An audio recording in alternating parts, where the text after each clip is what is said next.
yang kami hormati, Menteri Koordinator Perekonomian Airlangga Hartarto dalam kuliah umum di Universitas Islam Negeri Raden Fatah Palembang mengakui perekonomian Indonesia hampir 20 hingga 28% tergantung pada industri dan perdagangan jasa.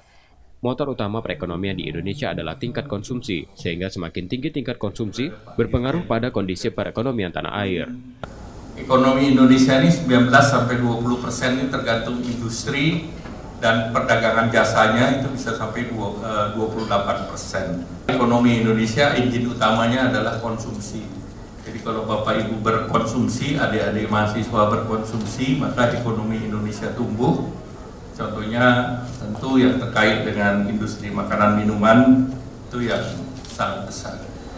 Nah, contoh sederhana, kemarin Pak Gubernur mengatakan produksi pempek di Sumatera Selatan itu 11 ton, dikonsumsi dalam negeri 4 ton, sisanya 7 ton diekspor ke wilayah lain.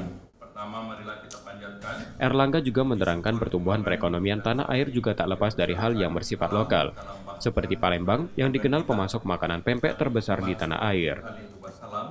Nur Muhammad, Kompas TV, Palembang, Sumatera Selatan. Nuris hati.